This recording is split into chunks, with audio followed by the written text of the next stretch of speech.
Hello, all.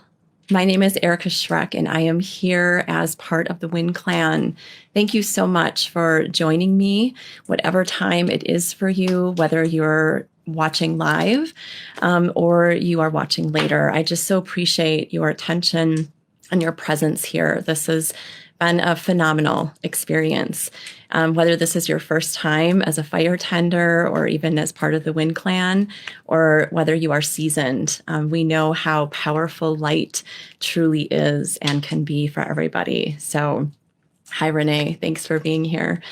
So I want to just share with you, again, my name is Erika Schreck, and I, in my own preferred tools, use shamanic practices, Reiki, tarot, numerology, and I have a spiritual warrior tribe, all to support people in various ways. And I'm also a graduate of the maiden voyage of the Windwalker 10-month apprenticeship with Renee Baribeau and her amazing team, giving a shout out to Bridget and to Terry and to Carrie. So thank you, leaders.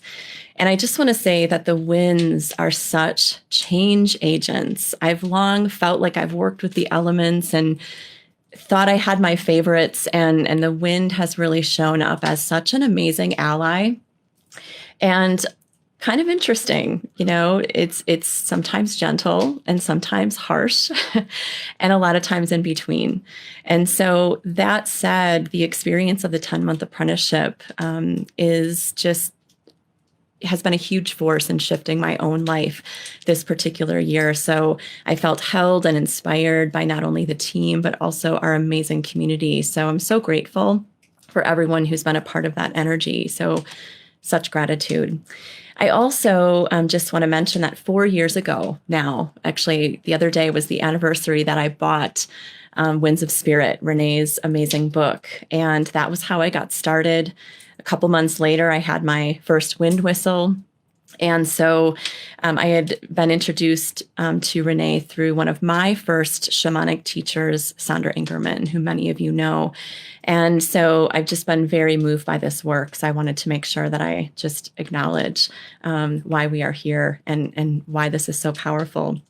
Today, I am here to share with you some excitement and some possibilities and information about working with altars. Okay. First of all, I want to say I love seeing all your altars. It is so inspiring. And you know, just if you've even paged through and just looked at all these amazing images of altars, how inspiring it is, how unique it is, how your beautiful light and energy shines through in what you create.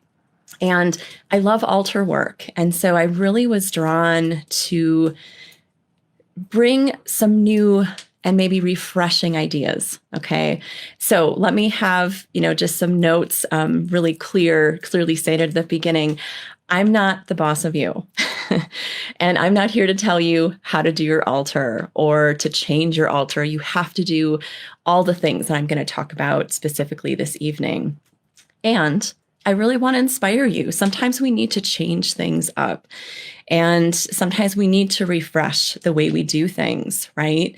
And so my idea from Spirit came in as an altar adventure for the winter solstice season.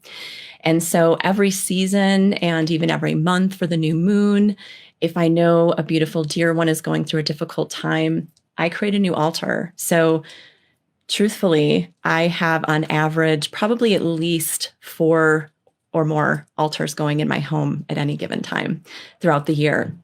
But here's what I've noticed. It's easy to neglect them, right? And it's also easy to kind of do things the same way.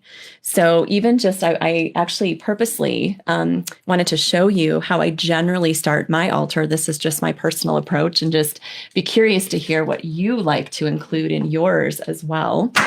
So just taking a peek at this, you can kind of see that I generally like to have, let's see if we can there we go, top view. I generally really like to have 5 crystal clear points. And I usually have some other gemstones. I like to have a symbol for each of the elements. I've got feathers, of course, for air. I already have fire. I either have a turtle or a gemstone for earth. And this evening I have a vessel of water and love selenite. And this is generally how I start, right? And that's not a bad thing. You probably have your own traditions and ways of approach. Okay. And so I want to see if you'd be willing to have an altar adventure. And so for two main reasons, okay. One is actually because I have to confess that altar has a certain spelling, right? As we all know. And I've got to bring this in. So I taught college level writing for 14 years. I've been a professional editor for at least 25. And I came up with something kind of fun to start us all out. This is the teacher in me from a while ago. All right. So we have altar with 2 A's is the noun. Think about altar adventure, right? Altar with an E is the verb, and there's an E in verb. So it's time to alter your altar. So I just wanted to bring that up. I had to just mention that. And the way that I want to approach the altar adventure is to look at adventure as as a new experience, right? And so we're going to bring that energy in.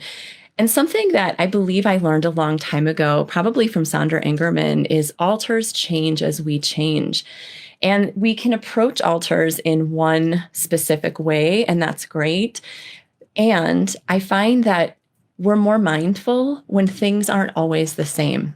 In fact, I was smiling so big yesterday when I was listening. I'm catching up on all the other beautiful presentations as part of the I Am Symposium. Thank you, everyone, for presenting. This takes a lot, as we know. And so Jan Engels-Smith, you were talking about patterns with Renee. And I was like, oh my gosh, I'm going to talk about that tomorrow in my presentation. And, you were suggesting, Jan, to change our habits. And I wanted to bring up that point, right? Because altars are an expression, an extension of us. And it's okay to do things in a similar way. It's wonderful to have traditions. And we sometimes, though, lose the impact. We lose the effect that altars can have, right? If we're always doing it the same way. So part of this process that I'm just trying to bring into your awareness is just to be open to doing something different, right? So that can be really helpful. And we are patterned beings. This is why we don't leave unhealthy relationships sometimes. This is why we stay in jobs that might not be great for us. We like our comfort, right? Again, and there's nothing wrong with that. It's nothing wrong if you do your altar the same way. We also know the excitement of doing things a little bit differently, right? So, and just even adding in this flavor of something different, it's not just about how you maybe set up your altar, what you put on it. But I loved watching Marcia Scarborough. And if you haven't seen her presentation, she was all about dancing and African music, and she's got moves. And what if we all danced at our altar? That was Marcia's message. It was beautiful, right? I have a drum, I have a rattle, maybe you do too, or bells, even just to bring some noise, and just some more presence. There's all these different ways of approaching. I also wanted to mention that another way that I have traditionally really enjoyed and also enjoyed encouraging others to use altars as a tool relates to something that Judy Ramsey was talking about in her talk earlier today. And she had just mentioned, and this just also related, this idea of there's a lot of heaviness in the world. And our theme for this I Am Symposium, we're looking at a lot of change. No matter what your views are, your life has changed. And all over the world, this has been the story. And we all have our different versions of that, and we have the collective experience. And so something to really keep in mind is how can maybe our altars also work for us in shining not only the light, which is always so beautiful and helpful, but also releasing some of the burden. I always really have believed that altars work for us and we work with them. It's such a co-creative experience. And it's this idea of forces seen and unseen, really, having a part in this and maybe bringing to us what we need or the shifts that we are wanting in both expected and unexpected ways, right? So when we work with an altar, what I was just getting at with some of the release that can happen. A lot of my clients know, my friends know that, I've had at least 5 of these calls this last week. My dog's transitioning, or my aunt just went in the hospital. My father just died. And a lot of them know my response, and I just have this automatic because it's helped me in the work I do. I support a lot of people, and gladly and with such honor. And I say, I'm going to put it on my altar. And so I have little note cards, and I will write the person's name or the animal's name or the plant being's name with intentions. And I might write things like health or things like that. And I put it on my altar. And so that is saying, I am opening this to a greater collective. I'm opening this to forces even unseen and asking for some help and support. When we do that, when we write something, when we speak something aloud through prayer, through intention, through writing, we're amplifying it. We're making it so. And so even by adding some writing or using altars in that way, notice how you feel, because I can tell you, I carry a lot less weight physically and even emotionally because I use altars in that way. Okay. And I'm going to talk about something more specifically later. Okay. So that said, I just also want to say, as I look at all of your altars, I love someone, and forgive me for not remembering her name, but someone noted even just yesterday in a post in the Wing Clan, I was outside and there was an herb that was calling me to go on my altar. And she says that she selected some rosemary that she had and put that on her altar. Just by being mindful, just by walking through your world and being open, that can also be an adventure and changing it up, right? So I just want to encourage all of you that those of you who've set up such amazing spaces and altar, creations, think about bringing a little change to it, that it doesn't have to stay the same or stagnant throughout. And you're going to notice even more power emanating from it, but also you're going to feel more connected to it, right? So I don't know why this is coming in, but I'm hearing, think of it like a pet, right? We have to feed it. We have to take care of it a little bit more. Don't neglect your altar. Okay, so just a little fun thing. We always get open to that. All right, so I'm going to go through 5 fun new things that you can not like at all, or maybe you might want to consider one during this season, or maybe even all of them. And so I actually want you to know that in the chat later, in the comments for where my video is going to be posted, I created an image for us. And so just as you're listening to the 5, I just want to give you a sneak peek. I created an image that's going to give you an outline of all these things that I'm just about to talk about. Okay, so the altar adventure for the winter solstice season. All right, so the first suggestion that I have and I'm going to give examples throughout, and please use your imagination. Please know that none of these are to limit your amazing ideas, okay? So something new is my first suggestion. What haven't I maybe put on my altar, or what new thing did I find that I'm excited about? And I have a fun thing to share, and some people in my own community already know about this. So sorry, not sorry, you're going to see this again. But I was going through a lot of my things a couple months ago, and all of a sudden, at the very bottom of this box, I found my father's belt buckle. And so my father's been gone about 22 years, and he was a Harley Davidson guy, ponytail and everything. Okay. So I found this amazing thick piece, right? So I thought, how fun. It's heavy and I love holding it. How fun to add something new to my altar. And it just makes me so happy to see it there, right? So we're going to add that, okay, to the altar. So think about something new, even just the rosemary that came in for one of our Win Clan members, right? What is something new that feels fun? Okay. It doesn't have to be all serious. I have a little knitted otter that someone gifted me, and I put an otter, the animal, an otter there because it just feels very nurturing, and otters are very playful. So as you're hearing me talk about these things, it's all about your intention. That's what matters. And it matters to you first, right? The second suggestion that I have for an altar adventure is symbolic variation. Okay. And what I mean by that is I typically like to have representations of the directions on my altar. That's my choice. I know, and I've heard a lot of you do as well.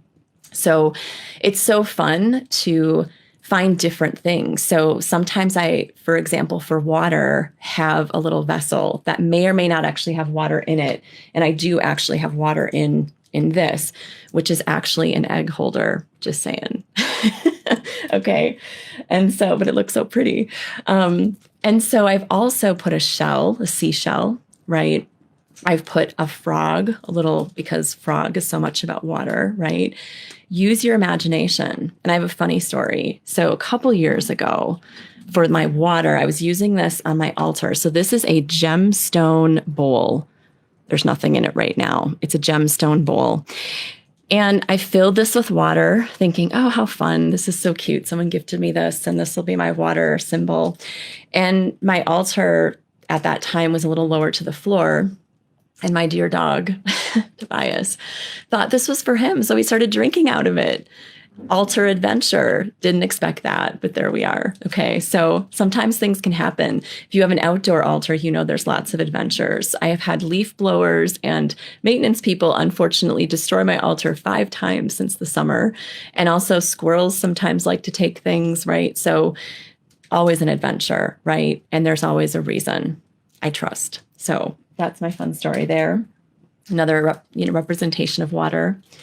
So think about, again, even if you're doing the elements, what else can be for air? Sure, I love to use feathers. I will admit that's a habit that I have. And what if, this is a Ted Andrews coin, what if you put a symbol for eagle? Because there's such a symbolism of air with eagle, right? Okay. So you get the idea. Okay. So symbolic variation is my second suggestion. And I'm building my altar as we talk here. Okay. And I do have the winter solstice altar back here, but this will have another purpose. So my third suggestion is an item that you release.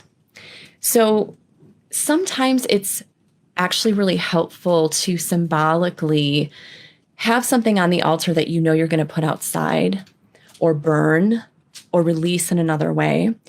And something I did for my winter solstice ceremony earlier this week, and I actually refilled this for our ceremony, but I have this beautiful little clay receptacle here and a lot of ceremonies. So I put lavender in here, and I'm just going to symbolically say that anything that's heavy for my beautiful people who are watching this video, I am going to just, as an act of love and my own stuff, take that and symbolically toss it outside later. This is an example of release, and this is usually pretty immediate for me, okay? Some things, like I was mentioning earlier, my altar cards, when people contact me and say, can you pray for so-and-so? Can you send Reiki? Can you hold space for? And I usually write in calligraphy someone's name and intentions. Those altar cards will really stack up on my community altar space. And so what I do typically at a full moon, that's just my choice, is I burn that. So that's also an example of something you might release. Okay. Maybe you even give something to someone. I've done that before too. I had this beautiful piece of amethyst and I loved it. And at the same time, I knew that someone needed it more. So I, after a ceremony, took it from my altar and say, I think this is your new friend and this is a guide for you. So, okay, adding that, because I will release that later on our behalf. So think about something to release, perhaps. Again, it's all your intention, whatever that is. Okay. It can also even be in water and you can dump it outside or, okay. The next item I'd like to recommend, number 4, is something interactive. Now, this has a gamut of ideas, but something that I'm specifically doing, and I placed here for now because I didn't want to have too much reaching over, but I was gifted this sweet box. It's glass and there's a turtle on it. My business is Turtle Healing Energy, so I have a lot of turtles, a lot of gifted turtles. I'm good with turtles right now. But in this box, what I got was every day since the winter solstice, at least one, if not more, and I have, I think, at least 5 in here right now. I have little slips of paper for people and animals that I'm holding space for. And the reason this box, I'm holding these beings in a container of love, light, and just amazing, beautiful energy. So that is my symbolic representation, but I interact with this every day because I have committed to at least one being, if not more, added to this space holding. Okay, so there is that. Other ways that you can interact with your altar.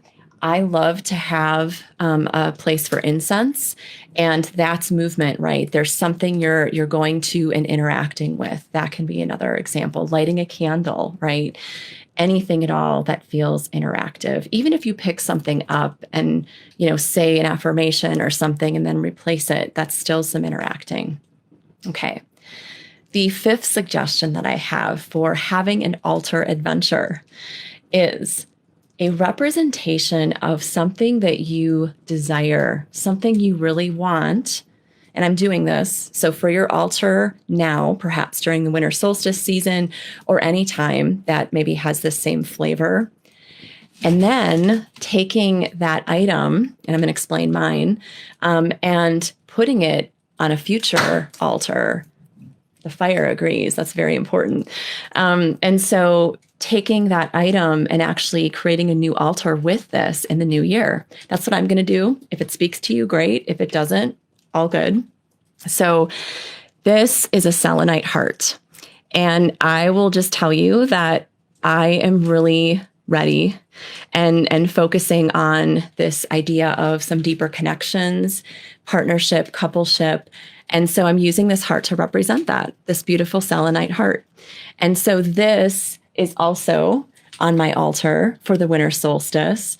And after that is complete in early January, I'm going to start a new altar with this and have that altar be focused on this goal, this intention. So what might that be for you, right? Again, it's your symbolism. It's what matters to you.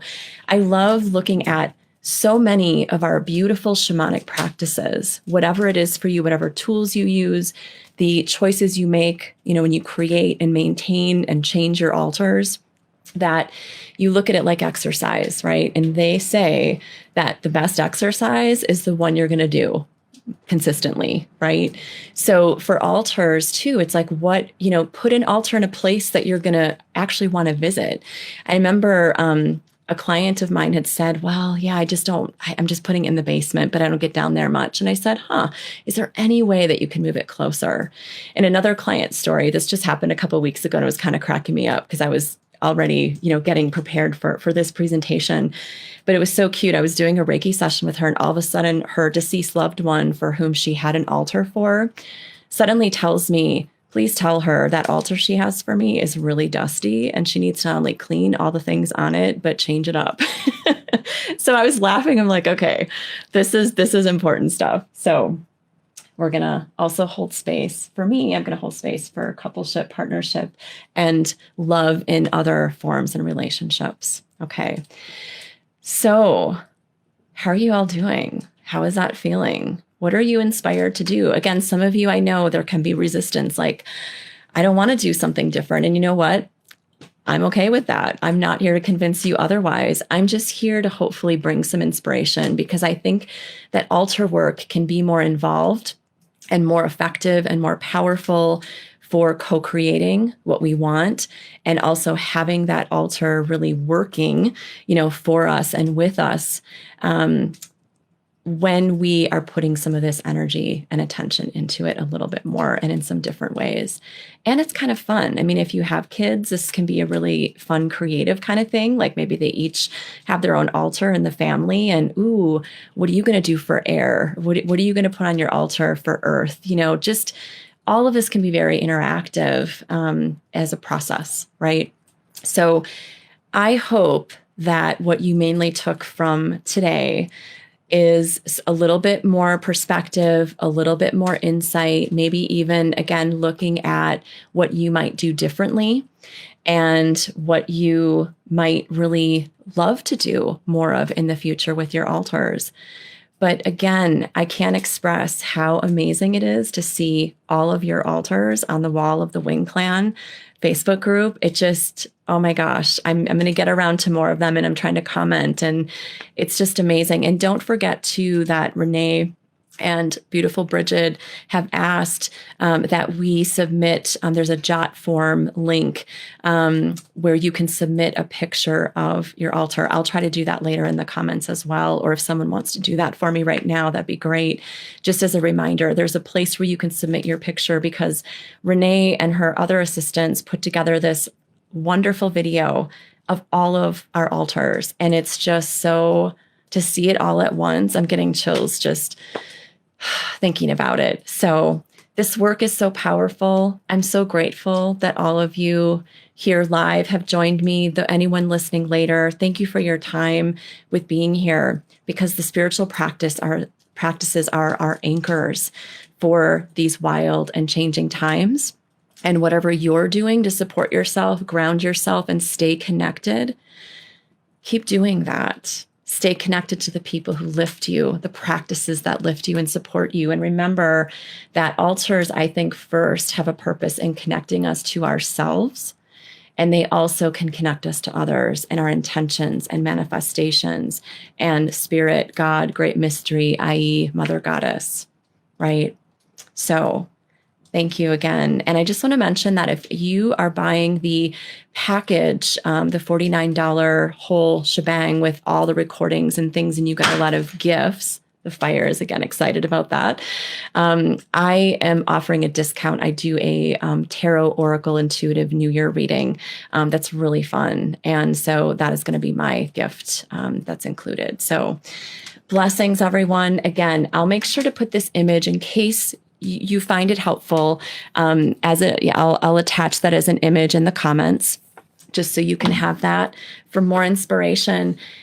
But just, I want to wish you amazing altar adventures, and thank you to everyone who makes the I Am Symposium work and run, because it's a lot and it's amazing. So blessings, everyone, on your journey. I'm so grateful for our presence, because our light, oh yeah, we're going to do great things with all of us holding light. So feel that and enjoy that. So as we close, I want to send you off with blessings on the wind, and use my newest wind whistle. I'm calling this my golden beauty, the Jaguar wind whistle. So just feel this wind in your heart and feel love and light flowing to you and through your beautiful self. I'm going to just, okay.